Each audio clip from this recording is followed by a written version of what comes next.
Graça e paz, boa tarde a todos. O Evangelho de Mateus, no seu capítulo 5, apresenta um texto bastante interessante aqui dos ensinamentos de Jesus. A partir do capítulo 5, no versículo 43, ele fala: Ouvistes o que foi dito, amarás o teu próximo e odiarás o teu inimigo. Esse dito aqui é uma tradição oral, né? Jesus está se referindo a uma tradição oral, a uma interpretação da lei dada aos judeus. Então, por isso Jesus fala: ouvistes o que foi dito. São ensinamentos que são transmitidos oralmente, não estão escritos no Antigo Testamento, isso não está em nenhum lugar. Amarás o teu próximo e odiarás teu inimigo. Isso daí não existe, né? Isso daí não existe escrito, isso é uma tradição estabelecida oralmente, é uma interpretação que se perpetuou e que se estabeleceu dessa maneira, né? Amarás o teu próximo e odiarás o teu inimigo. Jesus, como sempre, ele surge, ele não nem pede licença, ele muda tudo, né? Ele escandaliza, né? E apresenta a sua verdade. Em contraste a essa tradição, ele fala: Eu, porém, vos digo, né? Amai os vossos inimigos e orai pelos que vos perseguem. Além de amar os nossos, aqueles que nos são próximos, né? Devemos também, em obediência à palavra de Deus, porque aí ele está citando completamente a palavra de Deus, devemos também amar os inimigos e orar pelos que nos perseguem, para que vos torneis filhos do vosso Pai que estás nos céus, pois que ele faz raiar o sol sobre maus e bons e derrama chuva sobre justos e injustos. Porque se amardes os que vos amam, que recompensa tendes? Não fazem os publicanos igualmente assim? E se saudardes somente os vossos irmãos, que fazeis de notável? Não agem os gentios também da mesma maneira? Assim sendo, sede vós perfeitos, como perfeito é vosso Pai que estás nos céus. Né? Jesus surge com os seus ensinamentos, com as suas ações, com as suas palavras, rompendo com a tradição estabelecida que permitia para uma parcela do povo dito religioso cultivar o ódio em relação ao outro, né? No caso aqui, a quem os judeus odiavam? É citado aqui diretamente os publicanos, né, os cobradores de impostos. Realmente, cobrador de impostos no passado, fiscais da Receita, não são pessoas que têm muitos amigos, é um serviço ingrato. Mas naqueles dias, os chamados, os publicanos mesmo viviam em Roma, né? Era uma elite econômica, eram grupos, né, que se reuniam, pessoas com muito dinheiro, né? E o governo daquele tempo não era diferente do governo de hoje, né? O rei queria reformar lá a cozinha do palácio. Ah, não tem fundos. O que que ele fazia? Antecipação de receita. No caso aqui, eles podiam antecipar a arrecadação de vários lugares em que o império dominava.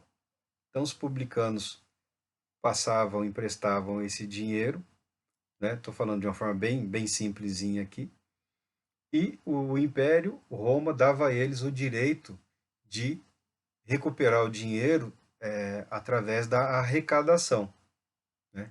Eles passavam a ter o direito de arrecadar os impostos em determinadas regiões do império. Então, os publicanos viviam lá em Roma, numa vida muito boa, tinham seus representantes, e no fim da fila tinha os cobradores de impostos, né, como Mateus, o próprio evangelista Mateus, também chamado publicano. Ele não era de fato publicano, né? Ele trabalhava para as pessoas que trabalhavam para os publicanos. Ele trabalhava diretamente na arrecadação de impostos, né, na coletoria, e ele era especialmente odiado por isso. Se dói no bolso, o ódio parece que se intensifica ainda mais. Os publicanos eram uma classe de pessoas, e aqueles que trabalhavam para eles, odiada nos dias de Jesus em Israel, em Jerusalém, no povo de Judá. Os samaritanos também eram tidos como um povo misto, né? Um povo impuro, um povo que, durante o exílio babilônico, foi recolonizada a região, enviaram alguns sacerdotes da Babilônia para instruir aquela região, mas era tido como um povo misto, era um povo que foi completamente rejeitado pelos judeus, né? Os judeus consideravam que os samaritanos fossem como que uma subcasta, uma subespécie, indignos de participar do culto, indignos de ter acesso à comunhão, à mesa, né? E tinha os pecadores. Você tem os publicanos, os samaritanos e os pecadores, que eram os pecadores comuns, como se de fato houvesse alguma diferenciação é, entre pecado e pecado, né? E eles escalonavam o que doía no bolso como algo pior, o que seria um povo misto, totalmente indigno e inaceitável. Também havia uma aversão naqueles dias aos próprios judeus. Os judeus de Jerusalém, de Judá, da Judéia, eles tinham uma certa aversão aos demais judeus que viviam espalhados pelo império, porque já a ideia do nacionalismo, né, tem aquela ideia de que os judeus que estão na terra seriam os verdadeiros herdeiros da terra, que teriam direito à posse da terra. Eles tinham um certo desdém com os judeus helenistas, né, do mundo helênico, do mundo de cultura grega, do Império Romano, muito embora muitos judeus de cultura helênica fossem bastante radicais em relação a certas práticas religiosas dos judeus. E esse é um ambiente em que se estabelece o outro, né? Aquele que pode ser odiado, aquele que é chamado inimigo, né? Dentro da cultura ali do povo. Sem contar os próprios romanos, né? Que eram os usurpadores, os tiranos, os dominadores da terra. Então, é, motivos para extravasar ódio não faltava na Judéia daqueles dias. Não faltava. Então, nós nos amamos, aí aquele, não, esse nós odiamos. E Jesus surge rompendo, havia as mulheres também que eram discriminadas, as mulheres sempre sofreram diversas formas de discriminação, inclusive na participação do culto e uma série de coisas. Jesus se identifica com todas essas pessoas. Jesus se lança, né, ao contato, ao convívio, a estabelecer diálogo, ensinamento, a realizar milagres entre todas essas pessoas que eram desprezadas e odiadas pelos judeus. E aqui ele questiona, né, a, a base o que fomenta o ódio, né, o que fomenta esse desejo de destruir o outro. Ele pega aqui, ele coloca como a má interpretação, a interpretação inadequada, a interpretação incorreta ou a interpretação por conveniência da palavra de Deus é o que imperava em parte naqueles dias. E Jesus se levanta contra tudo isso. E ele radicaliza, né? Amai os vossos inimigos e orai pelos que vos perseguem, para que, de fato, possam se apresentar como filhos do Pai Celestial. É um padrão elevadíssimo. É uma disposição de moldar as nossas ações em função da verdade, da vontade de Deus, do Pai, não em função dos nossos sentimentos, não em função das nossas emoções, não em função das nossas concepções religiosas, filosóficas, políticas, ideológicas, orientação, seja de que natureza for. Jesus deixa bem claro: se você de fato quer se apresentar como filho do Pai Celestial, você precisa ser capaz de amar os seus inimigos e orar pelas pessoas que perseguem você. Jesus exige muito. Jesus exige tudo. Jesus não facilita em nada. Por isso que o cristianismo é a fé que não se limita ao templo.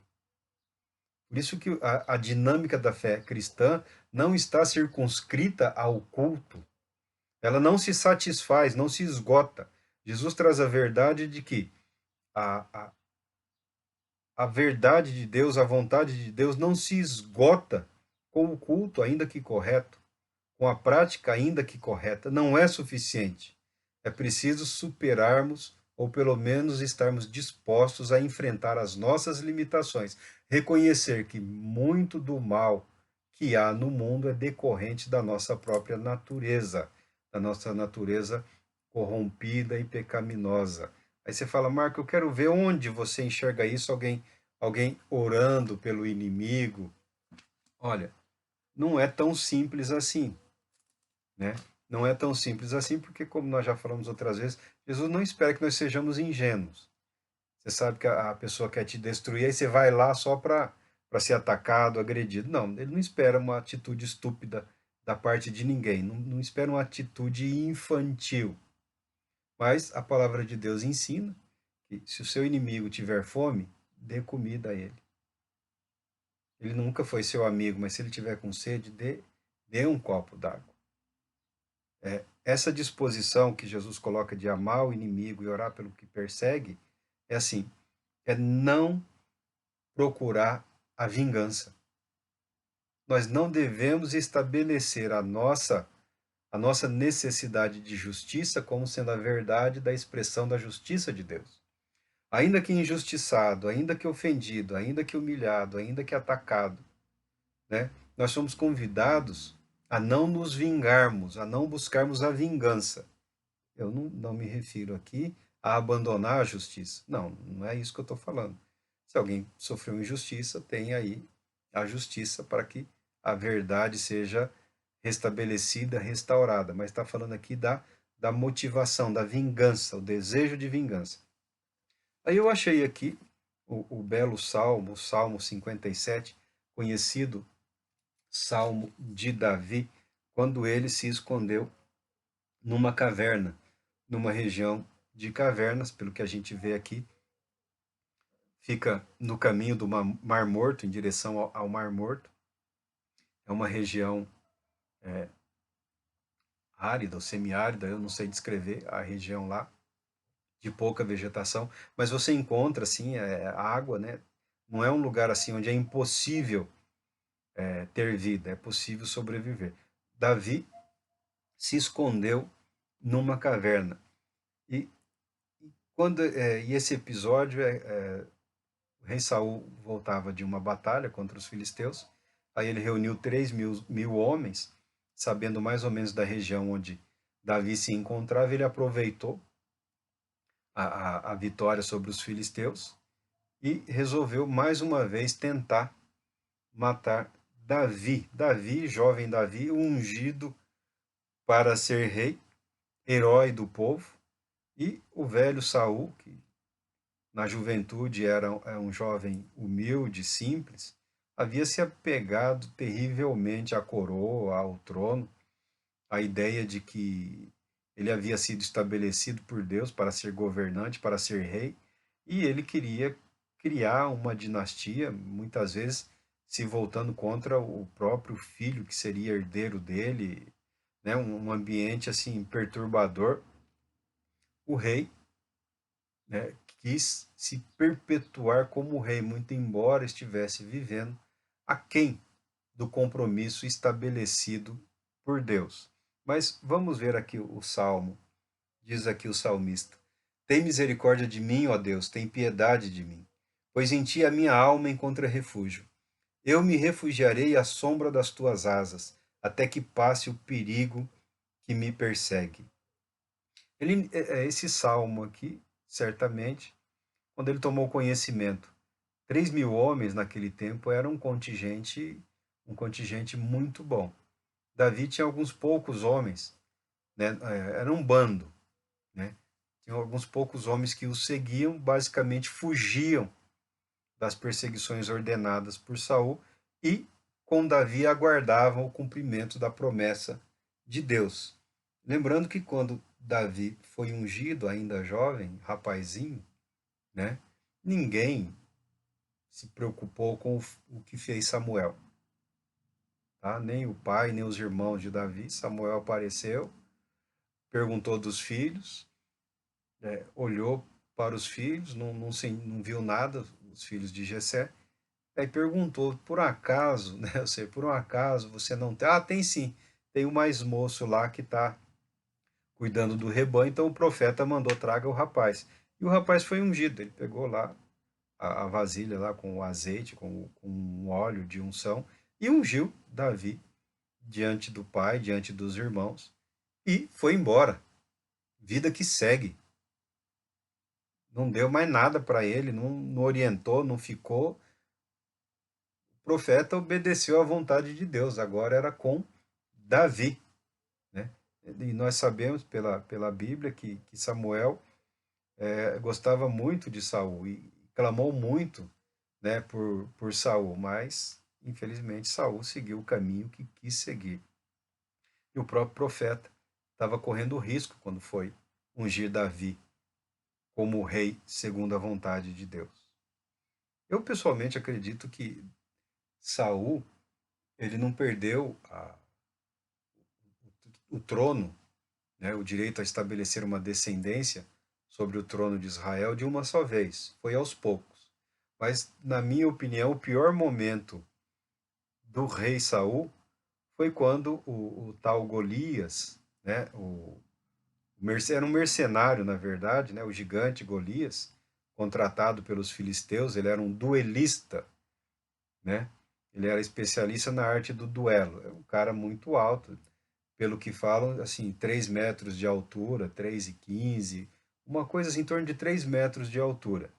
Né? Alguém com 2,10 já é muito alto. Agora você imagina alguém com 2,75, 3,15 de altura, um duelista, um guerreiro treinado para a arte do combate, com a vantagem de ser imenso, forte.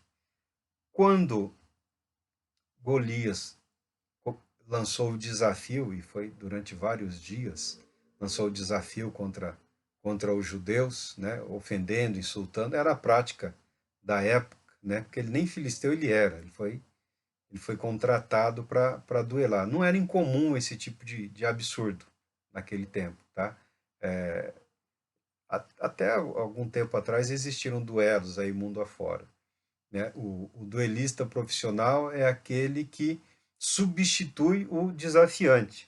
Até muita gente perdeu a vida ao ser desafiado e quando compareceu ao duelo, não estava o desafiador, estava um profissional, um duelista contratado que era um substituto, alguém que ia duelar pela pessoa que se dizia ofendida ou que procurou a ofensa. Golias funcionava mais ou menos nesse sentido. Mas a Bíblia ensina que Samuel era, em Israel, o homem mais alto. Né? O mais alto em Israel batia no ombro do rei Saul. Rei Saul. Falei Samuel, perdão, rei Saul. Saul era o homem mais alto. Né? E agora ele já era rei, havia um gigante lá, desafiando, né? Se há alguém com coragem, né? E Saul, os textos falam, ele permanecia sentado, né? À frente da tenda, e ele ficava sentado, para ficar na mesma altura do povo. Ali eu entendo que ele se acovardou, né? Ali ele se acovardou. Ele buscou proteger a sua integridade física e vida, mas como rei, como ungido, a responsabilidade dele era lutar as lutas, as batalhas, os combates, era tomar a frente, tomar a iniciativa, tanto que ninguém se decidia, muito embora ele tivesse oferecido um casamento, né, aquele que aceitasse o desafio, ele daria uma das filhas como esposa, né, na certeza de que quem aceitasse morreria.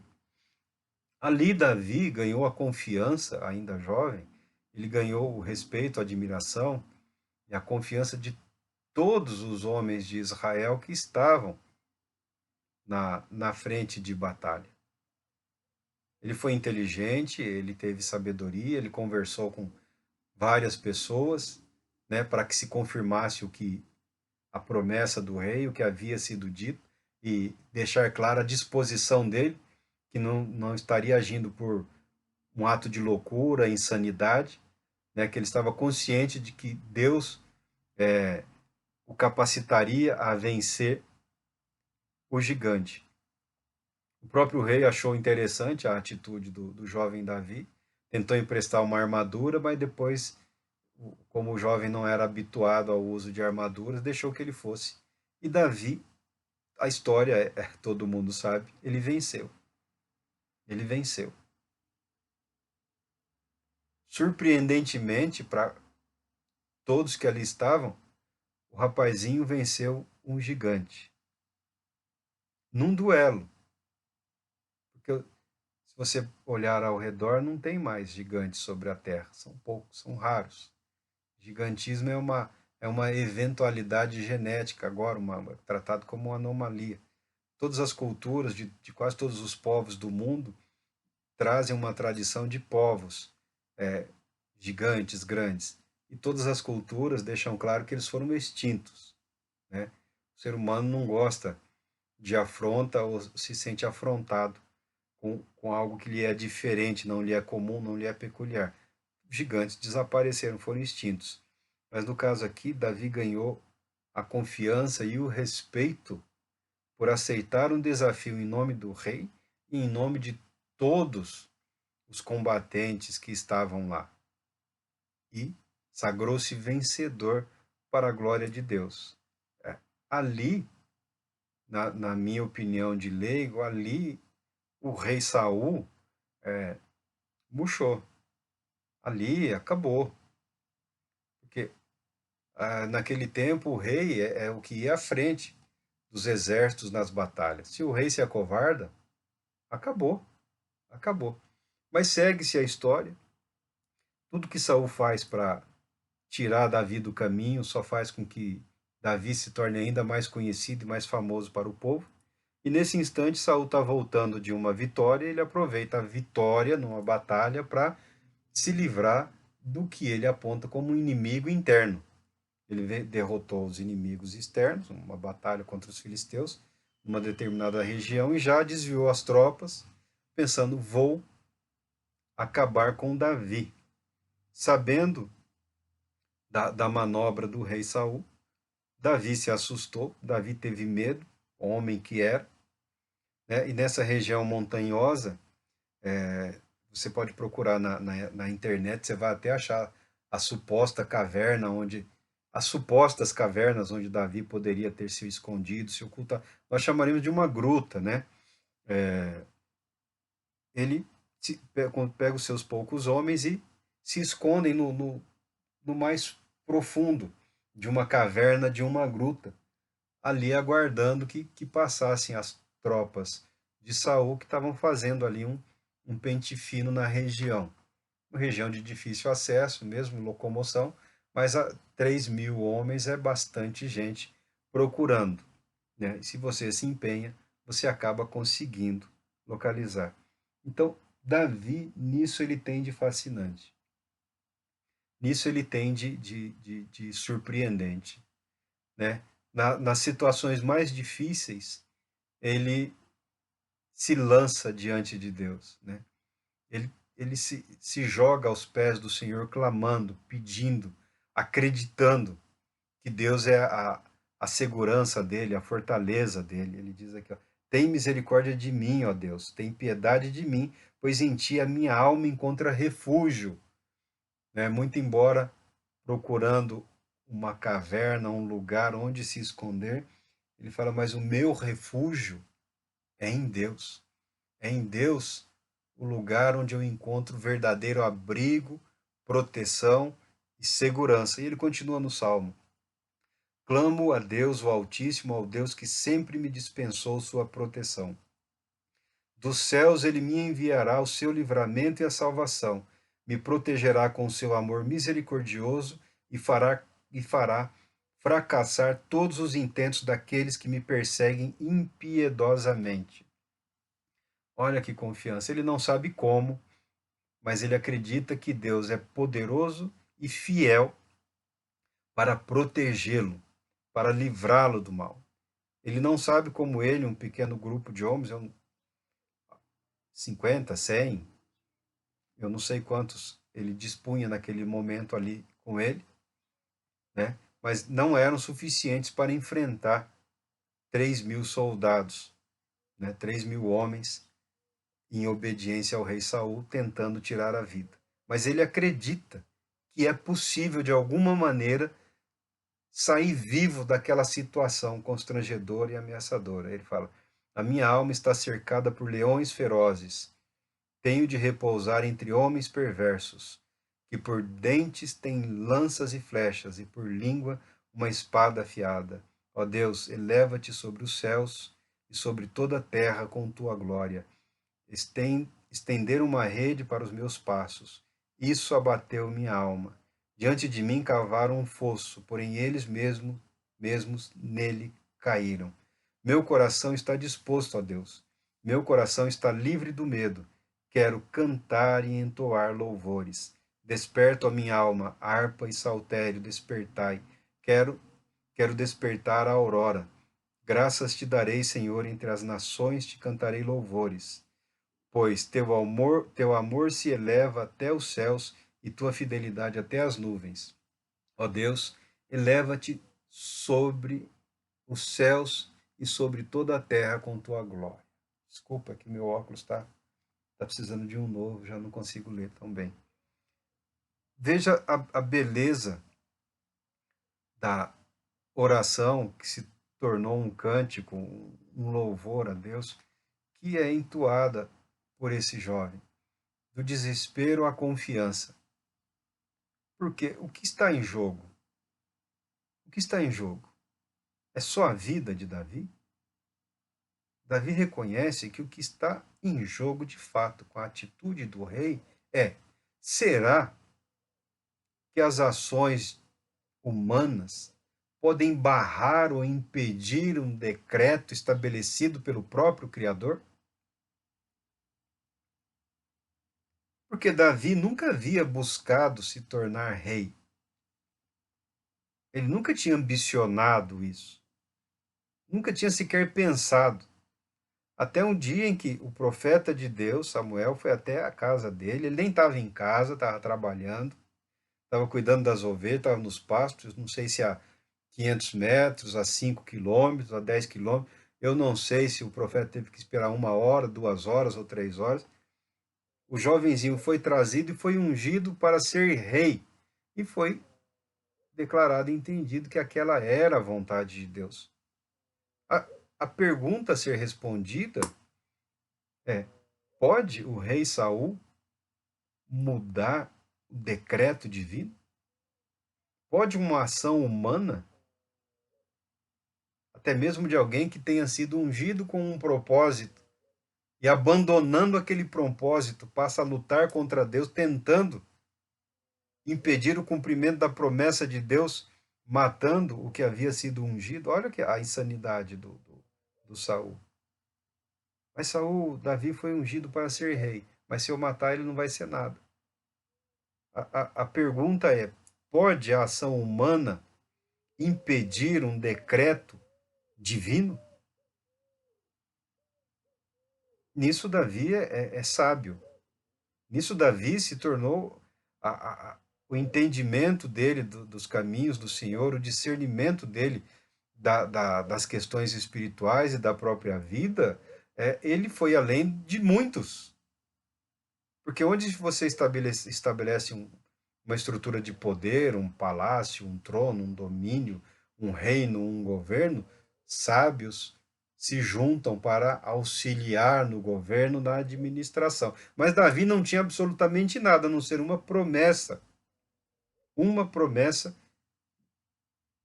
que lhe foi dada por um homem de Deus, promessa na qual ele acreditou e decidiu esperar. As ações que ele tomou foram reflexos de uma pessoa que acreditava em Deus. Se Deus me ungiu para ser rei, eu não vou morrer nas mãos desse gigante. Se Deus me ungiu para ser rei, eu não vou morrer nas mãos desse exército ímpio ou desse rei ímpio. Se Deus me ungiu para ser rei, mesmo que agora eu esteja cercado por tropas inimigas, ele vai me conceder o livramento. Deus me manterá vivo para na minha vida cumprir a promessa que ele fez. Nisso Davi, a vida dele, ela sempre foi, ela é e sempre será. Nunca foi um exemplo de perfeição, de santidade absoluta, mas é um exemplo sempre de fé.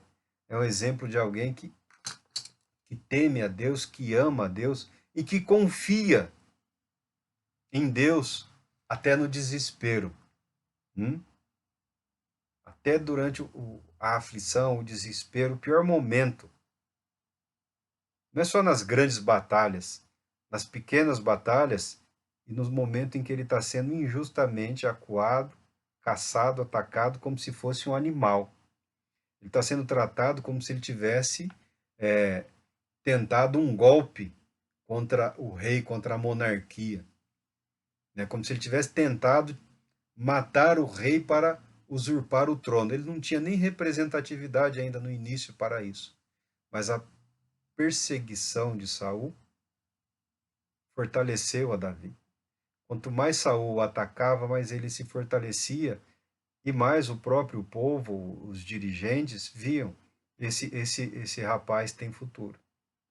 Esse rapaz tem talento. Deus é com ele. Deus está na vida dele. O texto que fala do cerco a Davi, que é segundo 1 Samuel 24, fala: quando Saul retornou da batalha contra os filisteus, foi informado que Davi se encontrava no deserto de Engedi, ou Engedi. Se você procurar na internet aí, você vai achar fotos, vídeos, né, dessa região aí. Né? É interessante, se puder também viajar para lá, você vai ser levado, é uma é um dos passeios, né? Você vai ser levado para essa região e você poderá até, quem sabe, entrar na na caverna de Davi, né? Tem pelo menos uma ou duas que serão indicadas, né, como possíveis cavernas onde o Davi se escondeu de Saul. Mas lembrando do Salmo, veja, se um grupamento ou se um outro soldado tivesse entrado na caverna onde Davi e seus homens estavam escondidos lá, é possível que tivesse ocorrido uma tragédia. Mas a Bíblia declara que o rei Saul, né, ficou lá, não estava muito bem, teve na nossa, a pessoa fala um piriri. A Bíblia diz que ele precisou aliviar o ventre, exonerar os intestinos, né, o número 2. E o rei Saul adentrou um pouco nessa caverna e ficou a satisfazer as necessidades fisiológicas, se expondo a um ataque repentino. Os homens que estavam com Davi, ao verem o rei naquela situação nada protegida, já estavam dispostos a ali tirarem a vida de Saul, chegaram até a cochichar. Alguém falou: é esse o momento em que Deus cumpre o que te prometeu, coloque o seu inimigo nas suas mãos para que você faça dele o que você bem entender. Aí me vem a lembrança, né, do ensinamento de Jesus lá, de não buscarmos a vingança, né, de abençoarmos aqueles que nos amaldiçoam, né, de orarmos por aqueles que nos perseguem. Ou seja, não colocarmos a nossa justiça, a nossa verdade a tal ponto que possamos desprezar no outro, ainda que o inimigo, uma verdade. Né? Nós falamos disso aqui, né? Gênesis é um livro muito atacado, porque se você tira Gênesis, você tira a origem, você tira a base. Os cristãos são incrivelmente relaxados, preguiçosos em relação a Gênesis, se não na formação da história de Israel, dos patriarcas, mas na parte da criação mesmo, né? Da criação de quem? Do homem, do ser humano, criado à imagem e semelhança de Deus. Porque quando nós nos deixamos levar pelas nossas emoções, sentimentos, ainda que justos, nós corremos risco de negar que na vida do outro, ainda que inimigo, não que sejamos inimigo de alguém, mas algumas pessoas preferem agir com inimizade, né, ainda que gratuitamente, tentando destruir, né? Há também uma dignidade no outro, por também ter sido criado à imagem e semelhança de Deus. Então, como é que nós vamos agir? Vamos só apanhar e ficar quieto? Olha, eu não disse isso, eu não digo isso, mas eu digo que a vingança, a vingança não pode ser o caminho escolhido por aquele que crê em Deus, por aquele que teme a Deus, por aquele que deseja se apresentar como filho do Deus Altíssimo, filho do Pai Celestial. Porque a Bíblia orienta, não vos vingueis a vós mesmos, não busque a vingança, não faça da sua vida um instrumento de vingança contra outra pessoa. Não é o caminho correto, não é o caminho adequado. Davi, quando vê Saul, uma presa fácil naquele momento, ele decide por poupar a vida de Saul. Ele vai sorrateiro, provavelmente uma lança ou a espada, a capa ficaram de lado, né? E ele corta um pedaço do manto e rasteja de volta silenciosamente, né? Quando Saul sai deixa a caverna, Davi vai atrás e se apresenta. Olha, por que ele poupou a vida daquele que estava disposto a matá-lo? Porque se Deus prometeu que Davi seria rei, ele não só acreditou que nenhuma ação humana poderia impedir o decreto divino, mas ele também acreditou que seria inadequado que ele, pela violência e pela força, buscasse se colocar como rei, tirando a vida de Saul. Hã? Porque parte dessa verdade nós vemos na vida de todo mundo. Não, Deus me prometeu, eu tenho uma promessa, e a pessoa acredita fielmente que nada poderá impedir, poderá frustrar o plano de Deus.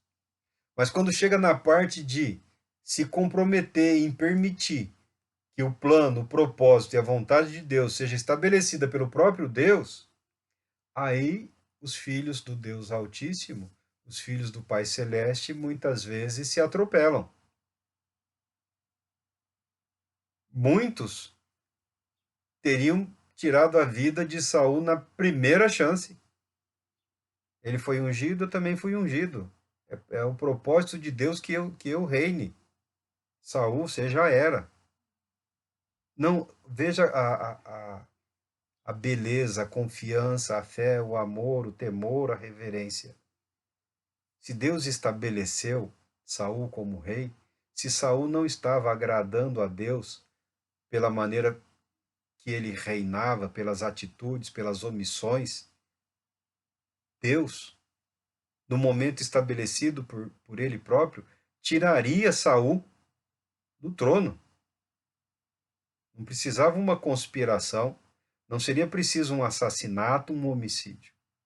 Estamos falando da vontade de Deus. Se acreditamos que nenhuma ação humana pode impedir que a vontade de Deus se concretize, se realize, por que podemos acreditar que as nossas ações vão estabelecer a verdade de Deus ou vão levar à consumação o plano de Deus?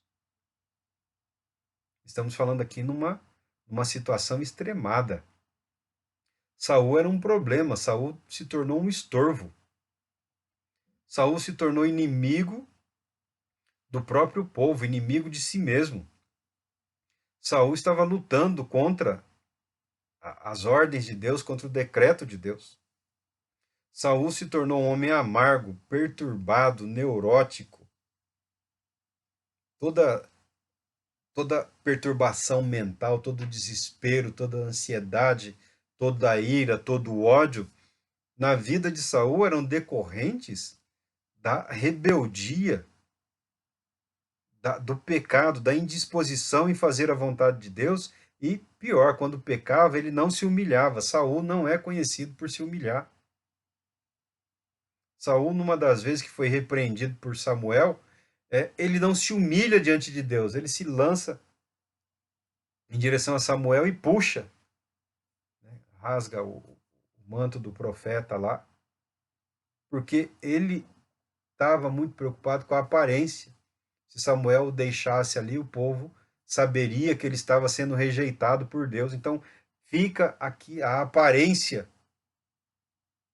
né, de estar agradando a Deus, a aparência de estar vivendo em comunhão com Deus. Saul perdeu, mas Saul nunca lutou para restabelecer isso.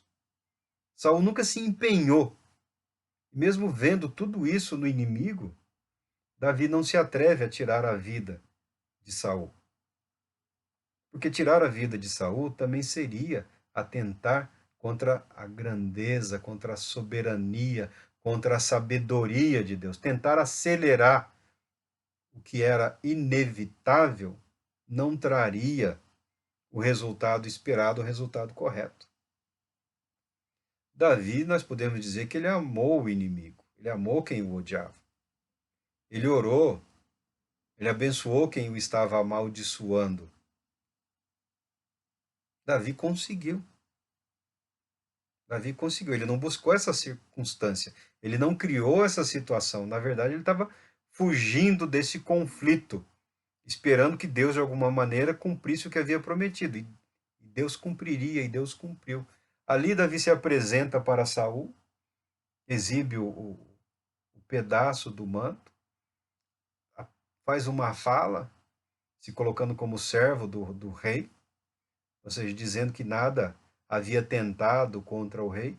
E, estranhamente, aqui Saul reconhece. Né? Num momento, reconhece, mas não muda. Né? Davi declara, e declarou aos que o seguiam, que o Senhor me livre de proceder com vingança contra o meu Senhor, de levantar a mão contra ele. Afinal, ele é o rei, ungido pelo Senhor. Com essas palavras, Davi conteve a sanha dos seus homens e impediu que se lançassem sobre Saul. E este saiu em paz daquela caverna e seguiu seu caminho. O rei estava desprotegido, só com uma pequena guarnição ali à porta. Naquele momento, Davi e os homens que com ele estavam podiam ter uma vitória, matar o rei, cortar a cabeça, apresentar para o exército e tentar seguir seu caminho. Não. Eu sei que muita gente, você sabe disso, isso é visível, muita gente abusa, usa essas palavras aí de ungido do Senhor, né? Que a Bíblia fala, não toqueis nos meus ungidos, né? Mas essa unção aí, essa disposição única da permanência do Espírito Santo na vida de alguns homens especiais está restrita ao período do Antigo Testamento. Ungidos eram os reis, ungido com óleo mesmo, com azeite lá, né? Os reis, os altos sacerdotes, os profetas eram ungidos, mas no caso aqui ele fala de Saul ungido pelo profeta Samuel para ser rei sobre Israel, inclusive com uma manifestação profética, né, uma manifestação da presença, da vontade de Deus na vida de Saul lá naqueles dias, mas isso não foi algo permanente, porque Saul não permaneceu debaixo daquela unção que foi lhe dada, que foi estabelecida. Né? Muito rapidamente ele abandona, né? Ele tem um triste fim em batalha, né? Nunca foi abandonado pelo filho, por Jonatas, mas Saul morre em batalha, dominado pelo medo, dominado pelo ódio, vai para as fronteiras, né, procurar uma necromante para tentar saber o futuro. O que um homem que vive de batalhas pode ter dúvida em relação ao futuro? O futuro de um guerreiro é o futuro de todo guerreiro. É a morte, um dia encontrará a morte, o futuro de todo homem é esse. Saber se vai vencer ou não a batalha, isso está nas mãos de Deus, está nas mãos de Deus a vitória, o sucesso, o êxito, né, pertence a Deus. Tentar adivinhar o que ocorrerá não dá nenhuma vantagem real. É a disposição de viver em obediência que fará alguma diferença. Isso não havia mais em Saul, né? Isso ele foi perdendo, perdendo, e chegou a um ponto que se esvaiu, se tornou assim puro medo, puro ódio, pura revolta, pura indignação. Mas Davi reconhecia, eu falava que tem gente que abusa, né? Não pode falar assim com tal pessoa porque ele é ungido de Deus. Não, não se aplica, tá? Não, não tem isso daí não. Não cola. Não é verdade. Temos que ter coerência, né? Se não reconhecemos algumas práticas, se não reconhecemos alguns pensamentos, se não reconhecemos alguns modelos, também não reconhecemos o abuso de outras verdades. No que diz respeito à, à unção do Espírito Santo, ao participar ativamente, ou ao ser parte ativa dessa comunicação divina em prol do ser humano, desde o Pentecostes, isso daí foi estabelecido para todo aquele que crê, né? Está nessa unção, está debaixo dessa unção, né? Participa, partilha da habitação desse Espírito Santo e Todo-Poderoso que nos conduz à vida eterna em Cristo Jesus. Não há uma unção especial, não tem um óleo especial, não tem nada especial para homens, tá? Isso é inaceitável. Isso, na verdade, é usado por algumas pessoas para esconderem seus próprios erros, né? Os seus excessos, as abominações que praticam, tentam esconder isso sob um pretexto de ter sido ungido especialmente para alguma coisa. Não, não cola, não cola, mas amém. Você quer respeitar, você quer aceitar, tudo bem, mas não está nada bem, não está nada certo. Porque o que havia de ungido em Saul? Como alguém ungido para ser rei, para proteger o povo, está tentando matar alguém que caiu na graça do povo por livrar o povo de uma opressão. Ungido ciumento. Ciúme de quem? De Deus? Não. Saúl tinha ciúmes da popularidade de Davi. Saúl tinha inveja. Como é que um rei pode ter inveja de um pastor de ovelhas, de um pajem de armas? Como? Mesquinho. O maior em Israel se tornou um dos menores.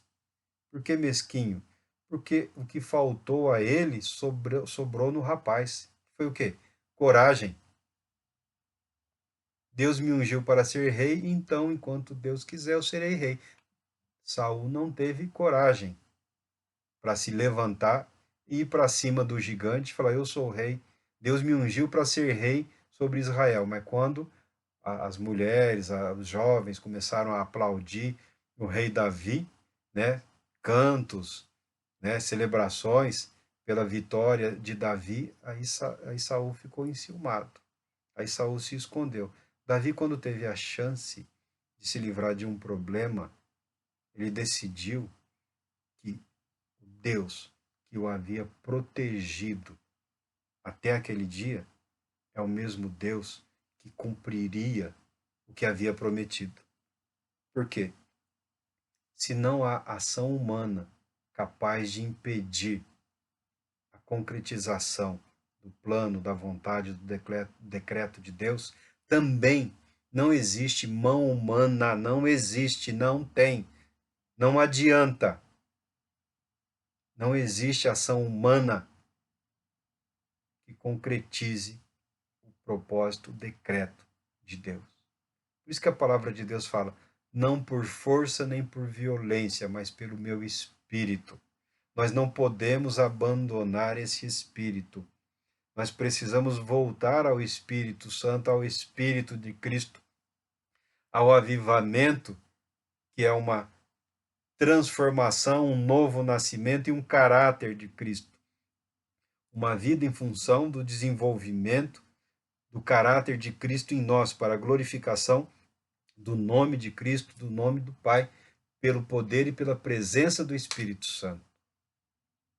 Há muito espaço para muitas conquistas nessa vida, nessa terra, mas não há nenhum espaço para alguém que se declara filho do Deus Altíssimo agir com ódio, agir com revolta, agir com violência. Que Deus Todo-Poderoso nos abençoe e nos conceda a paz. Querendo Ele, retornaremos.